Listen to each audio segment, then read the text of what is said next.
Bom dia, um ótimo domingo para você. Estamos aqui trazendo todas as notícias do agro, do nosso Distrito Federal e também no entorno. É você no campo sem sair de casa. Você sabe o que é um horto medicinal? Pois a Secretaria de Saúde mantém 4 lugares desses aqui no Distrito Federal com plantas que ajudam no tratamento de doenças. E a nossa equipe acompanhou parte do processo de polinização de pés de pitaia em uma propriedade no Gama. A fruta já rende lucro no 3º ano de produção. E nós vamos falar também de nematóides, que são parasitas que se instalam nas raízes e caules e impedem o crescimento e desenvolvimento de vários cultivos. Mas olha, existem maneiras de impedir o aparecimento desses vermes. Eu sou Narla Guiar e o Agro Record está no ar.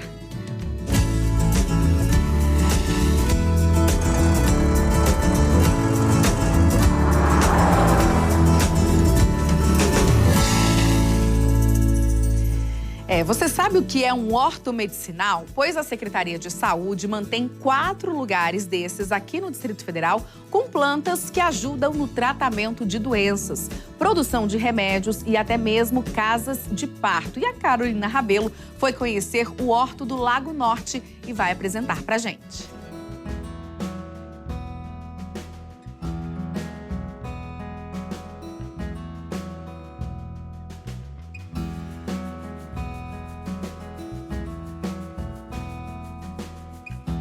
Ali está o Dr. Trajano, que é um dos responsáveis pela criação desse espaço. Ele nos recebe aqui no nosso Agro Record deste domingo. Dr. Trajano, muito obrigada por nos receber aqui mais uma vez, né? Não é a primeira vez que nós estamos aqui. E para a gente poder explicar primeiro, para quem está em casa nos acompanhando, o que é um horto medicinal? Um horto agroflorestal, medicinal biodinâmico, ele é totalmente cultivado a partir de um conceito de consórcio entre plantas, por isso a gente chama ele de agroflorestal, né? Ele está amparado nos conceitos de convivência entre diferentes espécies. Ele é medicinal, obviamente, porque ele tem um foco, um recorte para plantas medicinais e para plantas alimentícias não convencionais. Então isso dentro do que a gente chama de bioeconomia, tem uma economia específica, tem um mercado específico, né? E no caso da Secretaria de Saúde, é a intencionalidade de atuar na recuperação da saúde das pessoas. Ele é biodinâmico também, porque não utiliza adubos sintéticos, nem utiliza nenhum tipo de veneno. Então ele é cultivado apenas com os próprios insumos que são produzidos aqui a partir dos restos das plantas mais velhas, depois da coleta, né, do manejo, e alguns elementos mais simples, como os estercos compostados, fornecidos pela Emater, ou mesmo, como eu já falei, as próprias folhas que entram nesse processo de compostagem.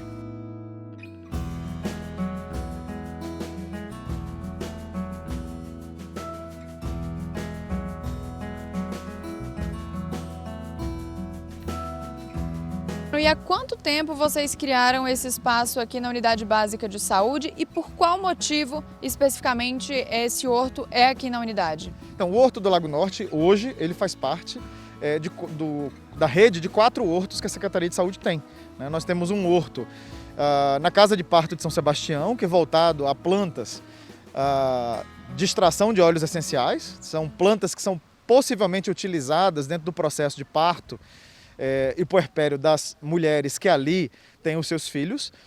Temos mais 2 hortos, um na Farmácia Viva de Planaltina e o outro na Farmácia Viva do Riacho Fundo. São hortos que podem ser utilizados para que as plantas cultivadas sejam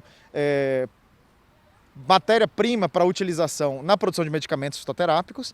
E esse horto, que é o Horto Pioneiro, né, que começou em 2018, ele tem um foco um pouco diferente, ou seja, nós ampliamos a utilização não só para a produção de plantas medicinais, mas nós entendemos que é um espaço seguro para que as pessoas possam conviver. Então, aqueles que são vizinhos, ou mesmo que moram distante, mas desejam conhecer um pouco mais do cultivo e vivenciar um espaço comunitário seguro, saudável, em que as relações sociais se estabelecem de modo a promover uma cultura de paz, aqui encontram um espaço adequado para esse tipo de atividade. Só para você, Carol, e para sua equipe, eu deixei esse espécime de feijão de porco, é uma fabácea. Então ele está aqui já no finzinho, né, no ocaso da planta. E aqui é hora da gente colher, da gente abrir a vagem. Olha aí, olha que riqueza. Isso aqui foi uma unidade dessa que foi plantada aqui e deu todos esses indivíduos aqui, né, essas sementes, que não devem ser consumidas por seres humanos, por isso ele é chamado de feijão de porco, mas é uma espécie riquíssima em nitrogênio, então a palhada é rica em nitrogênio, eu vou devolver para o solo.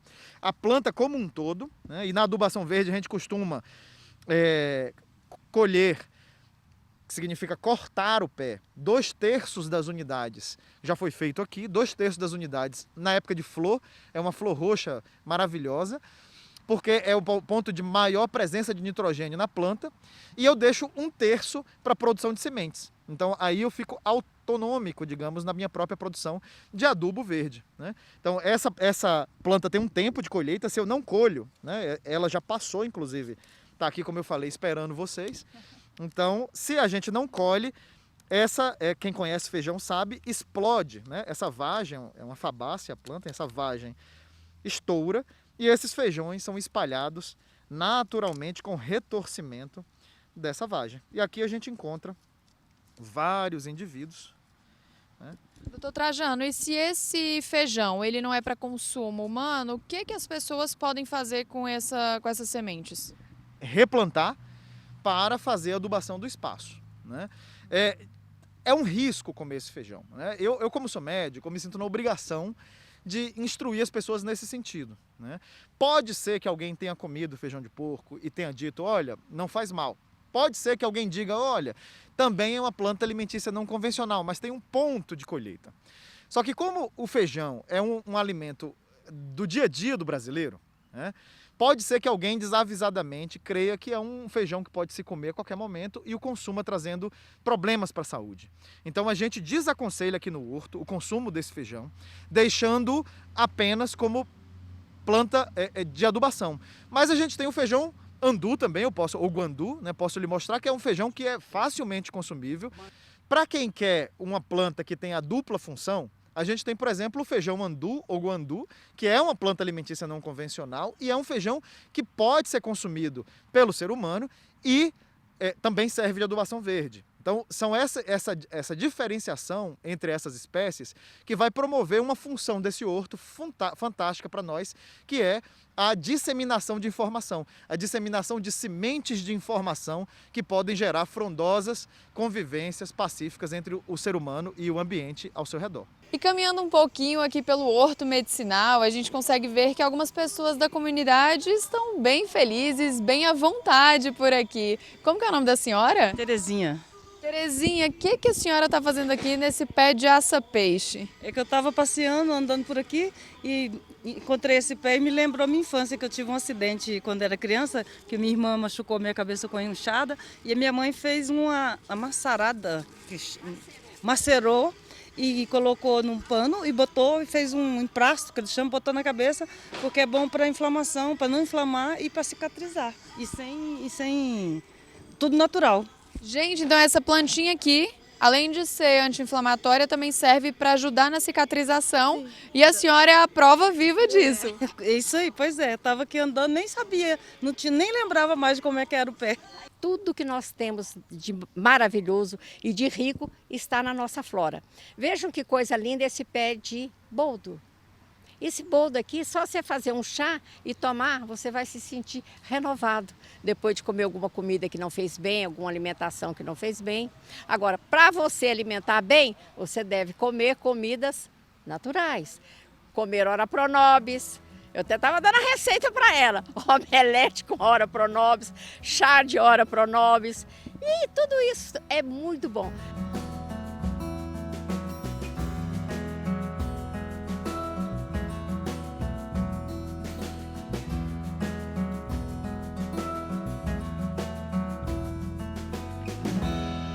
Gente, a natureza é mesmo muito sábia, né? Já tem tudo ali, tudo que a gente precisa, a cura para todos os males. E que bom que existe um projeto como esse da Secretaria de Saúde. E a nossa equipe conheceu uma propriedade no Gama que está em plena fase de polinização da fruta pitaia. Aquela fruta bonita, né, gente?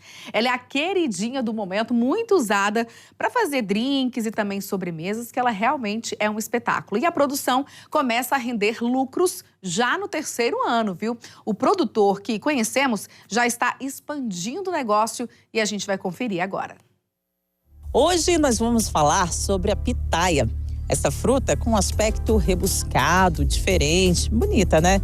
E também mostrar o momento mais esperado de quem produz essa fruta. O momento em que a flor se abre. Fica até o final, porque vamos ter surpresas.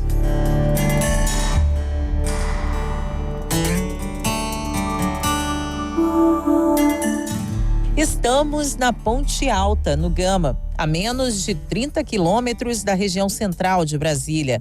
A propriedade, com aproximadamente 2 hectares, abriga uma das 2 plantações de pitaias do Fábio, que começou a produzir as frutas recentemente e já está bem satisfeito com os resultados. Há 3 anos, o Fábio trabalhava com adubos orgânicos. Foi quando um cliente dele deu a ideia: Fábio, por que você também não trabalha com pitaias?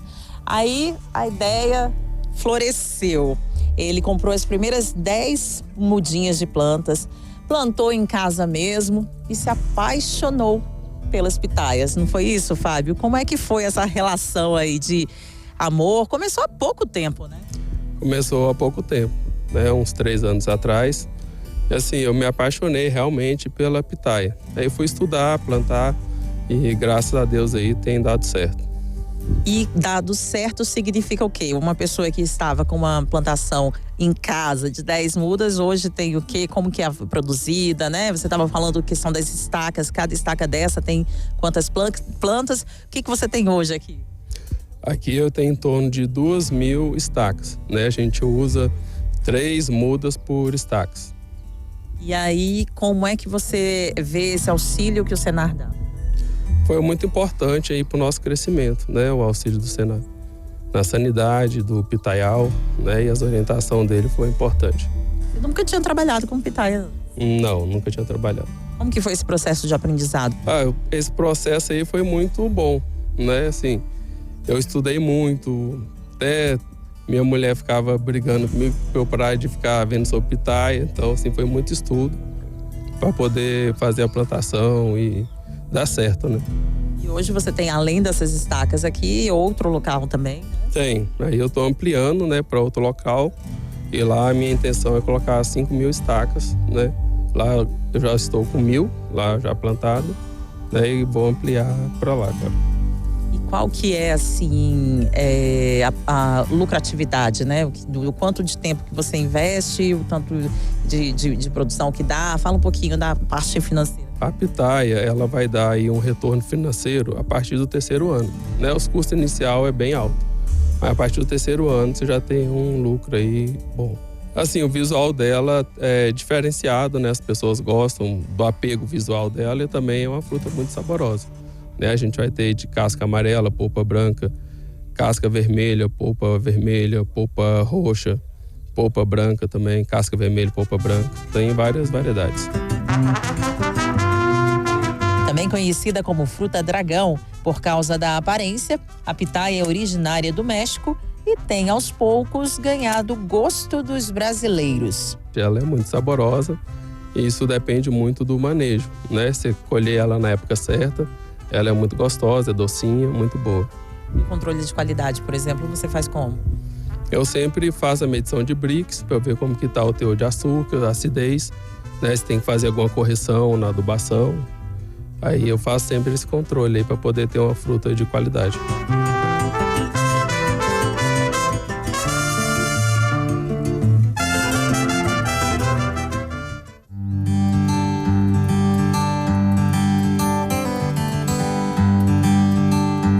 Uma das formas de medir o controle de qualidade é por meio deste aparelho chamado de Brix. Com ele é possível verificar a quantidade de açúcar e a acidez da fruta. Para o Fábio, para atingir o padrão de excelência, é necessário chegar ao menos no nível 15.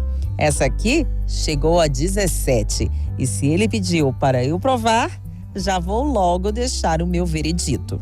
Fábio, e aí, a qualidade foi aprovada? Qualidade aprovada. Ela tá dando quase 18 de Brix. Quase 18 de Brix significa o quê? Que tá docinha, tá no ponto. Docinha que tá no ponto. Olha só a cor. Primeiro que chama bastante atenção, né? Olha que linda. Realmente, de fato, bonitona. De fato, está deliciosa.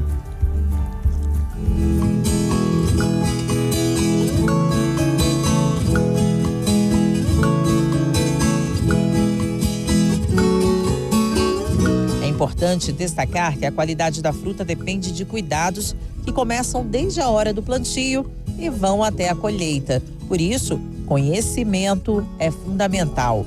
O Fábio não está sozinho nessa empreitada. Ele conta com a expertise da sobrinha nas redes sociais, com o pai dele em todas as etapas de produção e com o apoio do Programa de Assistência Técnica e Gerencial do Senar.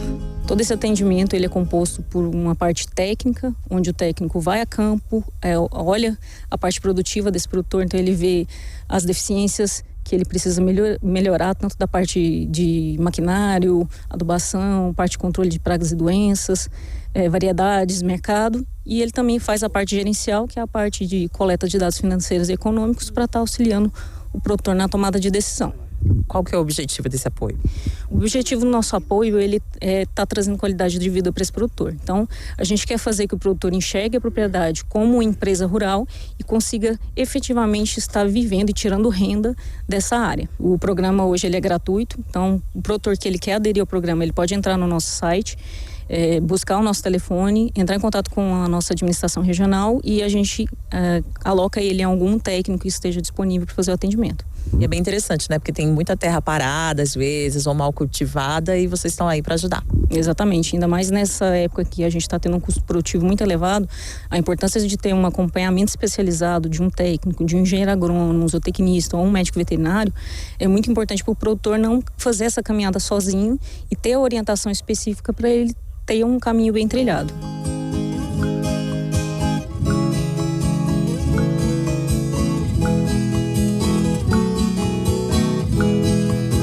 Apoio que tem dado certo. Na safra deste ano, que vai de outubro a abril, o Fábio espera produzir em torno de 30 quilos a 50 quilos de pitaia em cada uma dessas estacas. Para isso, o produtor rural contou com o conhecimento deste técnico de campo ao longo dos últimos anos. A pitaia, né, a gente tem que ter o cuidado desde o preparo do solo em si, a pitaia não precisa realmente de água porque pertence à família dos cactos, esse é um erro e realmente ela precisa dessa questão hídrica também ser fornecida e também a questão nutricional da planta, né, fornecer adequadamente. No caso, nós fornecemos a quantidade 80% orgânico e os outros 20% nós entramos com pouquíssimo químico realmente para dar um balanceio realmente. E aqui os cuidados de condução dessa planta até realmente a formação de copa dessa planta, né? E aí o produtor pensa assim, acabou? Não. Nós temos que ter os cuidados com pragas também, principalmente aí nós temos aí um exemplo, as cochonilhas e os pulgão. O pulgão ele pode deixar, como nos citros, também deixar o fruto todo preto com fumagina, né, que é um fungo que pode causar, e danificar isso na sua comercialização final. Então não adianta nada o produtor trabalhar tanto e quando for colher os frutos não ter um fruto de qualidade. O fruto de qualidade envolve não só o aspecto, quanto também a doçura, né? Como a gente fez o teste. Sim, isso envolve realmente lá atrás a questão nutricional. Se eu entro com uma boa adubação, se eu forneço realmente a alimentação para a planta, ela realmente vai me dar uma alimentação saudável. E hoje nós estamos falando em qualidade nutricional, né? Qualidade de alimentar. A pitaia é um carro-chefe. Hoje a pitaia realmente, você provou a pitaia, né? Então você viu o sabor que ela é, realmente você vai provar ainda, vamos ver, mas a pitaia realmente ela agrega esse valor, né? Eu pego pelo menos uma pitaia hoje que pesa mais ou menos 900, 800 gramas dessa pitaia aqui nesse talhão. automaticamente, se eu comer a metade de uma pitaia dessa, eu vou diminuir a ansiedade de estar comendo exageradamente e eu vou estar consumindo uma fruta saudável, né? Então, praticamente, eu vou ter uma noite agradável e uma disposição melhor no dia seguinte. O Célio explica que estamos na época de floração. Por isso, já é possível ver algumas flores e também alguns frutos. Durante o período, as abelhas trabalham para que a transferência de grãos de pólen ocorra. É a chamada polinização. A curiosidade é que as flores permanecem fechadas ao longo do dia. Depois das 6 da noite, levam cerca de 10 a 15 minutos para se abrirem para a reprodução.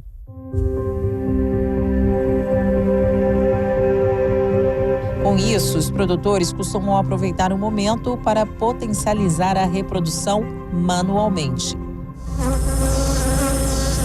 A noite vai chegando e as abelhas trabalham frenéticas em busca do pólen para fabricar o mel. E a roda da vida continua a girar por aqui. Você aí de casa viu a mágica acontecendo na sua tela, né? Depois de aberta, a flor é polinizada pelas abelhas ou manualmente. E olha só, no dia seguinte ela se fecha. Aos poucos ela vai murchando e olha só o fruto. Aqui está. 15 dias depois, mais ou menos, ele fica já no formato que eu mostrei para você no início da reportagem.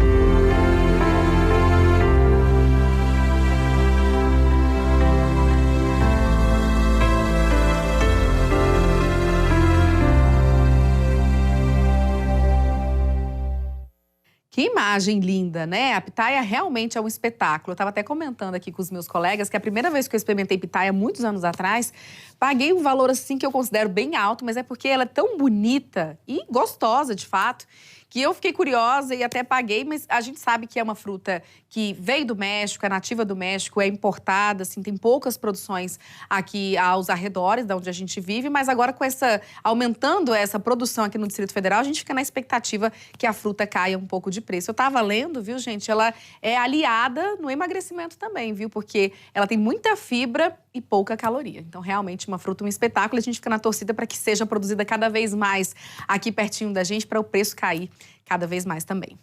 E o Agro Record vai falar agora sobre um problema muito sério e que pode prejudicar diversas plantações. Gente, os nematóides, que são parasitas que se instalam nas raízes e caules e impedem o crescimento e desenvolvimento de legumes, verduras, hortaliças e frutas.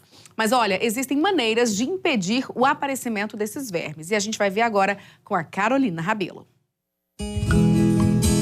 Percorremos 45 quilômetros do centro de Brasília para falar sobre um dos problemas mais graves para o cultivo de alguns alimentos, os nematóides. Chegamos no Núcleo Rural Taquara e estamos na companhia do Fabiano Carvalho, que é engenheiro agrônomo da Emater aqui do Distrito Federal. Estamos numa plantação de tomate para entender melhor como que funciona essa doença, esse vírus que são os nematóides, né, Fabiano? O que a gente pode falar, num geral, sobre essa doença que envolve várias culturas, não apenas o tomate, né? Sim, na verdade o nematóide ele é um verme de solo, né? Que ele causa, na cultura do tomate, na família das solanáceas principalmente, a lesão que a gente chama de galha, né? A família do meloidógene. Então ele causa um prejuízo para a planta na absorção de água, de nutriente. Então o sintoma visual na planta, ele apresenta uma deficiência nutricional ou às vezes é até confundido com o sintoma de alguma doença. E esse verme que a gente está falando, que são os nematóides, eles não estão apenas nas propriedades rurais aqui do Distrito Federal, mas em todo o mundo, né? Ali gerando várias perdas aos produtores rurais. Quanto que eles podem calcular de perda caso seja diagnosticado esse verme na cultura deles ali? Os nematóides, eles são naturais de todo o solo, vamos dizer assim. Só que práticas que a gente vai fazendo nesse solo, de plantios sucessivos da mesma lavoura, de plantio sucessivo da mesma família de plantas, isso vai favorecendo o aumento exponencial dessa praga, né, desse verme. Então ele vai chegar num ponto que ele vai me causar um prejuízo, podendo até inviabilizar o cultivo naquela área e tendo a necessidade de eu tomar alguma medida. Né? Existem algumas medidas para a gente evitar que isso ocorra na área, de ela se tornar improdutiva em função do nematóide. As principais são fazer rotação de cultura, né, com plantas que não sejam multiplicadoras do nematóide, e fazer o uso da adubação verde com essas plantas que não aumentam e que fazem com que diminuam a quantidade de nematóides no solo. Isso para evitar que ele tenha uma perda maior daqueles produtos, né? Isso para evitar que ele tenha uma perda maior. No caso do tomate, das solanáceas, essa perda pode chegar a mais de 50%. Tá, da produção numa área com uma quantidade de nematóide grande e que eu não tenha feito manejo nenhum. As espécies do nematóide das galhas são parasitas obrigatórios de raízes e caules subterrâneos. São móveis no solo com tamanho em torno de 0,2 a 3 milímetros. Eles infectam as raízes da plantação. Ao penetrarem nas raízes, movimentam-se para próximo dos vasos condutores e se tornam sedentários. Depois vem a fase de desenvolvimento no interior dessas raízes.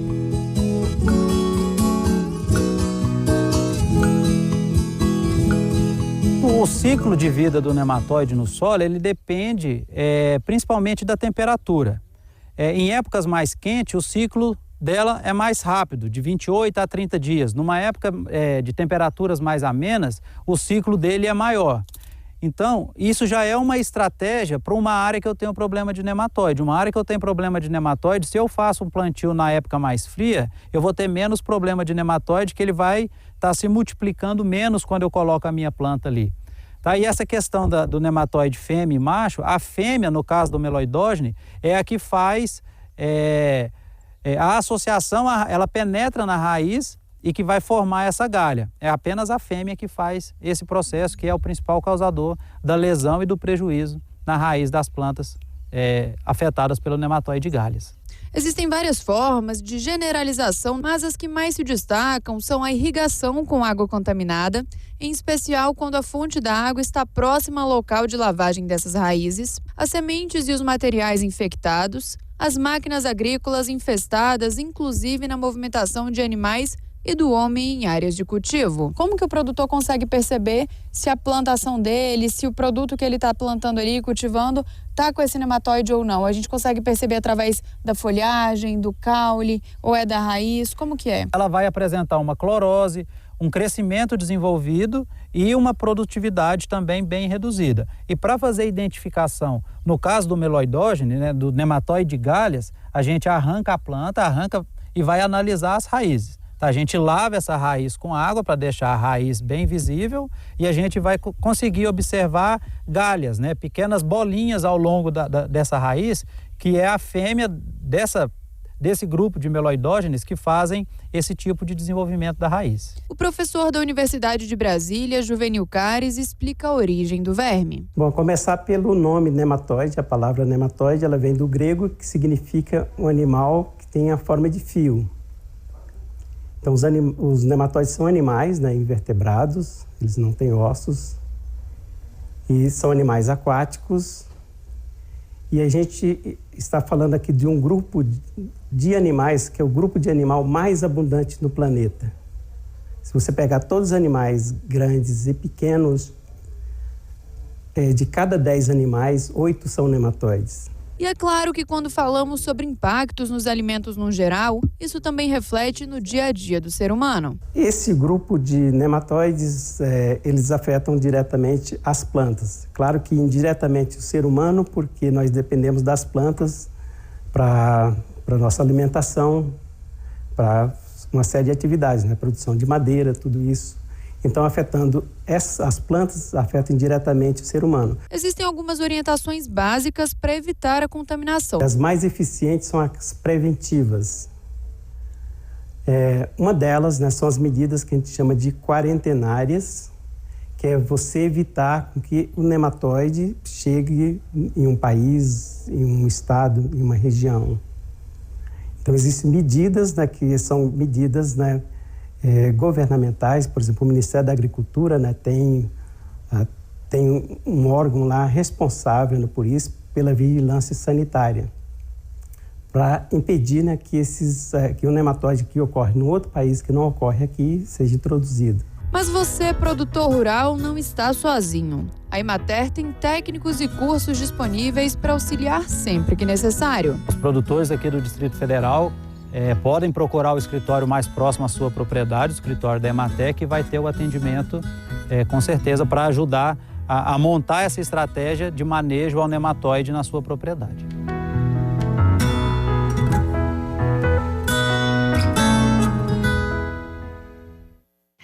Gente, o fim do ano está chegando e é sempre esperado um aumento no consumo de carne de aves e suínos. E a nossa equipe foi até uma granja de suínos em Anápolis, aqui pertinho, para ver como é que está a engorda para atender essa demanda.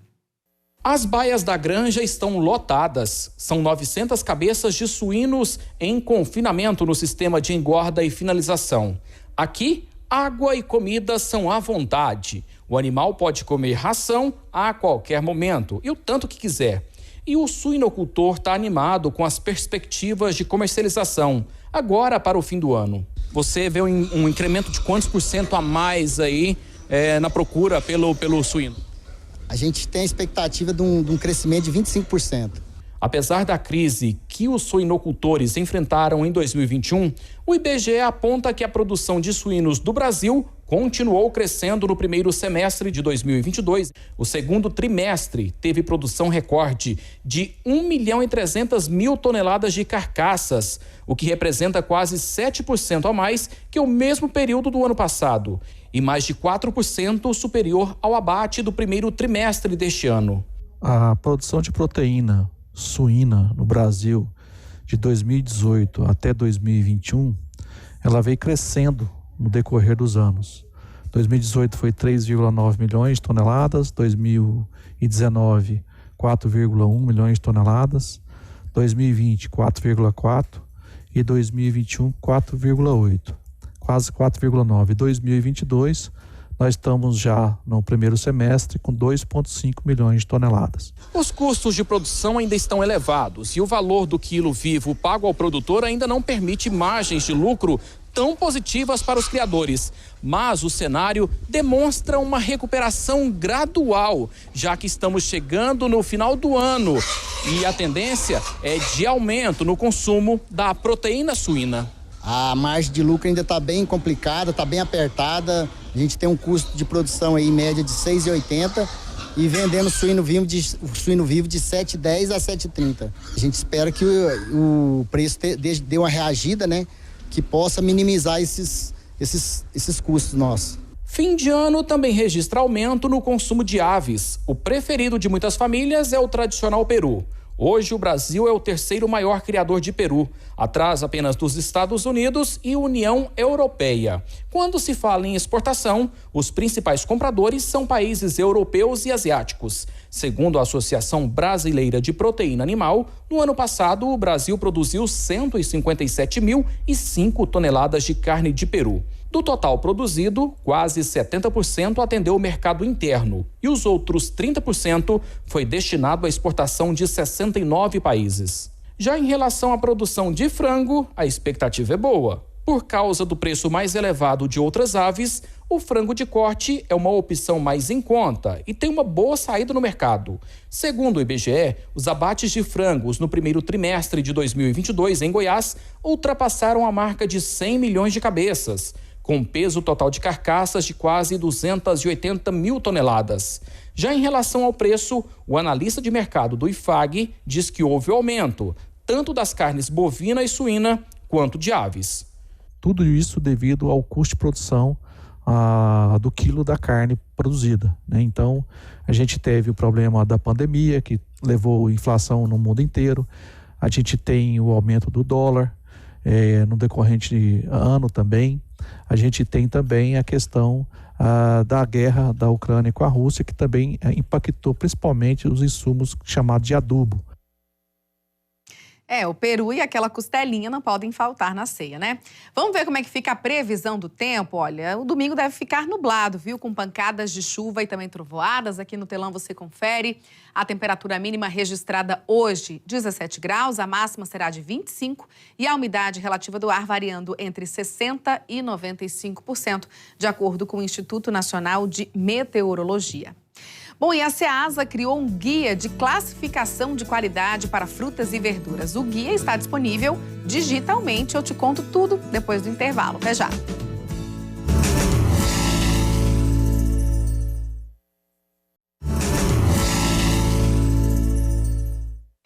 Estamos de volta. Agora nós vamos conversar sobre a classificação de qualidade de frutas e verduras realizada pela Ceasa. Nós estamos recebendo aqui nos nossos estúdios o Washington Pinheiro Guimarães. Ele é técnico de comercialização e chefe de agroqualidade da Ceasa. Bom dia, tudo bem, Washington? Bom dia, Ana. Obrigada por ter vindo aqui explicar um pouquinho melhor sobre a classificação de produtos da Ceasa. A gente sabe que quem frequenta a Ceasa já conhece alguns termos em relação a frutas e verduras, como o termo extra e de segunda. O que isso significa ali dentro da Ceasa para quem ainda não acompanha, não é ceazeiro, como você diz? Olha só, primeiro a gente quer agradecer a oportunidade de estar divulgando um pouco o nosso trabalho lá, enquanto técnico da Ceasa. E assim, o universo ceazeiro, eles usam muito algumas expressões para classificar os seus produtos, né? Você sabe que na classificação, quando o produto ele é melhor selecionado, né, ele tem um preço melhor. Então lá você vai encontrar produtos extras e produtos de segunda. Tá? O produto extra é aquele produto que ele foi melhor selecionado segundo alguns critérios técnicos, né? O tamanho daquele fruto, né? O grau de maturação, o diâmetro dele, alguns a aparência, defeitos. Muitas Exatamente, vezes, né? Então tudo isso daí faz parte de um produto extra. Já aquele produto de segunda é aquele produto que ele já não se enquadra dentro daqueles critérios do produto extra, tem alguns defeitos, né? Pode ter alguns arranhões, coisas que ele não pode apresentar quando o produto ele é extra. E aí esse guia que foi preparado pela Ceasa, na verdade são 7 guias, né? Exatamente. Eles trazem já todas essas informações do que é um produto extra, que seria um premium, né? A gente até vai mostrar aqui no telão, porque esses guias estão no site da Ceasa, o consumidor pode ter acesso. E esse guia também mostra o que é o produto aí, de fato, de segunda. Na verdade, o guia, ele vai ter essas informações que permitam ao nosso público ele identificar o que é um produto extra, o que é um produto de segunda. Nós elaboramos, o primeiro produto foi a banana, né? O segundo, a batata doce, esses já estão no site da Ceasa, mas nós temos mais 5. Nós temos a batata inglesa, nós temos o brócolis, nós temos goiaba, abacate, né? A gente sabe que o produto premium, ele é o produto extra, como é conhecido na Ceasa, ele é mais caro, né? Chega a ser quantos por cento aí a mais o preço? Dependendo da qualidade do produto, né? Pode chegar em torno de 30% a 40% a diferença desse produto. Então, por isso que é muito rentável para o agricultor ele classificar melhor seu produto, que ele vai ser melhor recompensado. A gente estava conversando aqui nos bastidores até em relação à banana, por exemplo, né? A banana nanica. Tem a banana nanica ali extra, que tem uma aparência, né? Ela é maior, mais bonita, tudo mais. E a banana de segunda. Agora, a informação nutricional, tudo isso tá no guia também. E é a mesma, né? Exatamente. Os dois produtos têm as mesmas informações nutricionais. Ele tem o mesmo valor nutricional. O que vai diferenciar justamente é a questão da qualidade daquele produto, né? Como você selecionou ele, né? Muitas vezes, o que a gente pode dizer de uma forma mais simples? Quando você classifica uma banana extra, quais são as qualidades que ela tem que ter, as características? O tamanho dela, ela tem que ter no mínimo 20 centímetros de comprimento, um diâmetro de 34 milímetros, ela não pode ter defeitos, ela não pode ter arranhões, ela não pode ter cortes, ela não pode ter amassados. Então, a extra é justamente isso, é aquele produto que a gente chama na linguagem popular o produto top, né? A gente pode até observar aqui nessa fotografia, né? Olha só. Uma banana primeira, nanica, e olha a diferença que a gente encontra aqui na banana nanica de segunda, né? Agora, o Washington, por exemplo, vamos dar o exemplo aqui da banana que está aqui no nosso telão. A gente sabe que aqui no DF, no país, em várias partes do mundo, tem supermercados que vendem produtos extras, digamos assim, e produtos, né, mais populares de segunda. Dentro da Ceasa também, o consumidor vai encontrar setores que vendam esses produtos extras e os produtos de segunda separados? Dá para você saber exatamente, bem especificado, dentro da Ceasa? Sim. Quando você vai comprar, né, o que ele vai te dizer? A questão do preço. Ele vai te mostrar logo, esse produto aqui é um produto extra, ele tem um produto X e esse aqui é um produto de segunda com outro valor. Então, mas o mesmo produtor, ele tem os dois produtos ali para vender. Tem os dois produtos, né? Tá. Porque muitas vezes a banana ela não sai toda naquele mesmo padrão. Então, você já seleciona aquela que é o preço melhor, né, como extra, e aquela outra você já seleciona ela como produto de segunda. Agora, por que é importante ter esses guias? Por que ele foi elaborado? Olha só, Assim, a importância desses guias, ela começou primeiro dentro da própria Ceasa, que ao longo dos anos, a Ceasa ela perdeu um pouco essa iniciativa de produzir conteúdo técnico. Né? E a partir daí, a gente elaborou um material, né, que pudesse fornecer para o nosso público em geral informações que permitissem a eles a escolher melhor os seus produtos. Outro aspecto também importante desse manual é que as secretarias de educação e de agricultura, elas fazem compras da agricultura familiar. Né? Então, elas elaboram editais onde elas querem comprar os produtos que elas desejam para fornecer para o seu público. Então, muitas vezes, a chamada pública, ela não é bem clara. Então, ela deixa o agricultor com dúvida que produto ele deve ter, quais são as características que aquele produto deve conter. Então, esse manual vai ajudar justamente a esses órgãos do governo a elaborar, né, um edital, uma chamada pública com essas informações que defina realmente o que é que eles querem receber. Ou seja, é padronizar, né? Exatamente. E esses guias, eles podem ser acessados, então, no site da Ceasa, não é isso? Isso. Né? Se tiver qualquer dúvida, o agricultor que quer melhor classificar seus produtos, pode entrar no site da Ceasa, que vai ter todas as informações, né, à disposição. Tá certo, Washington. Muito obrigada pela entrevista e pelos esclarecimentos. Nós que agradecemos a oportunidade. Obrigada. Nós vamos para um rápido intervalo e na volta a gente fala sobre a utilização de plantas não convencionais, mas são super nutritivas. Eu não demoro.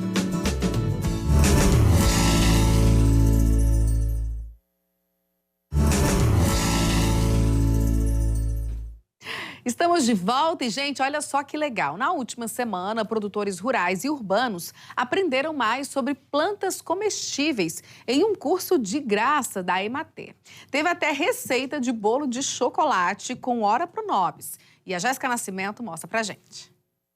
Chaia, caruru, vinagreira e Ora Pronobis. Os nomes podem parecer estranhos à primeira vista, mas esses alimentos nada mais são que plantas comestíveis, que surgem de forma espontânea pelo Brasil afora.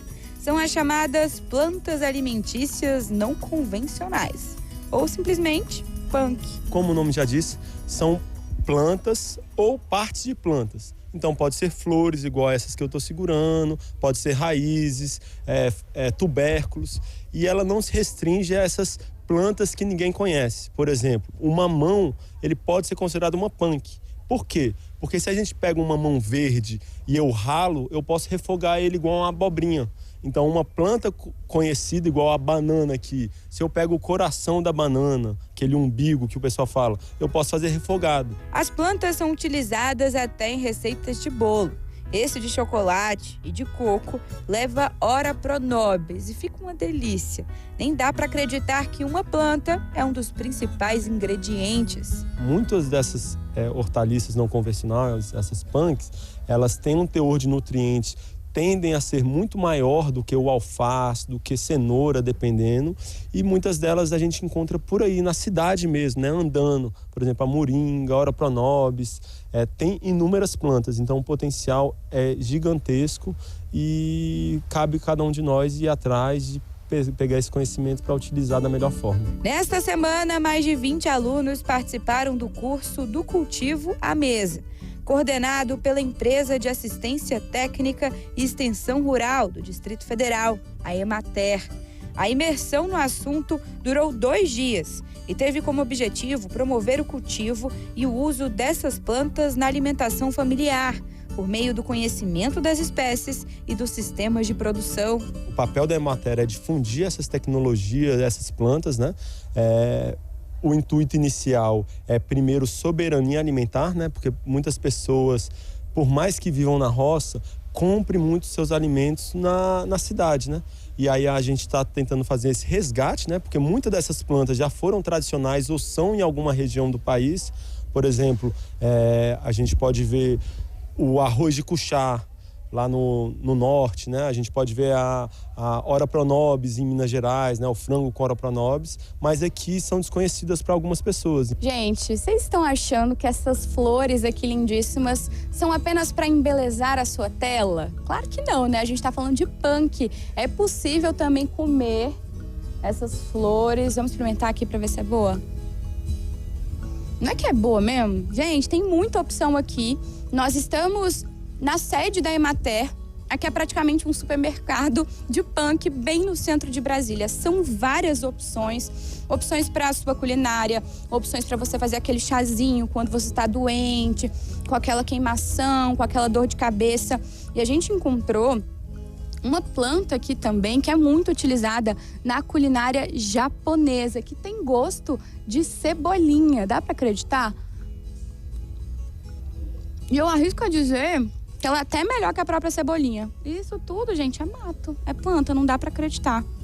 Muito gostosa. Tem outra também que se chama picão branco. Ela pode ser utilizada para enfeitar o seu prato. Olha só que beleza, que delicadeza essas florzinhas brancas. Mas ela também é muito gostosa. A folha do picão branco, que isso também é considerado um mato, dá para fazer aquele molho pesto gostoso daqueles restaurantes, sabe? Aquele macarrão com pesto. Essa aqui dá para ir, ó, para sua panela e virar um molho que a gente paga tão caro no restaurante que pode ser achado de graça. A Olinda e a Adriana participaram do curso. Aprenderam como cultivar as plantas e até como cozinhá-las. Paixão que vem de berço, das mães, avós. Tive assim muito exemplo desde infância, né, que minha mãe sempre teve um quintal muito recheado, muito rico, um quintal de alimentos. E ela fazia muito suco de vinagreira, muitas coisas assim, que as outras pessoas achavam estranho. E eu sempre gostei de plantar de horta, achei que sempre a comida da mesa é aquela que a gente planta e colhe. E quando eu vi o livro do Valdeli Knupp sobre punks, aí eu me apaixonei. Aí desde lá, então faz uns 10 anos que todo curso de punk eu tô lá presente. A conexão com a punk foi tanta que a Olinda já perdeu as contas de quantos cursos já participou. Até os netos já foram introduzidos nesse universo. E ela garante, ninguém da família fica doente, não. Tenho 5 netos, então na sopa deles vai vinagreira, vai ora pronobis, belduega, bertalha, vai tudo isso. Doente, então muito difícil a senhora ficar. Não, ninguém quase adoece. Ninguém compra remédio nem vai para o hospital. Então vale a pena aí, quem não começou a ter essa prática em casa, a ter, né? Até porque tem algumas plantas que são até de graça, a gente vai ali, pega e pronto. Então, exatamente, no nosso quintal mesmo, né? Aparece muita coisa rica, nutricionalmente falando. E aí a gente tem no quintal uma garantia de pelo menos uma segurança alimentar, né? A Adriana que o diga, desde cedo foi criada com chás naturais. Adulta se tornou uma produtora rural e aprendeu mais sobre o assunto na teoria, porque na prática ela já domina há muito tempo. Eu, como uma camponesa com 52 anos de idade, eu estou em busca do conhecimento científico para poder integrar na minha realidade, para poder, além de comercializar, eu saber as funcionalidades e as propriedades de cada planta. Né? Então, porque eu moro no nosso assentamento, a gente tem uma produção agroecológica e orgânica. Então, nada mais legítimo do que trazer para a nossa alimentação, trazer para a comercialização as punks.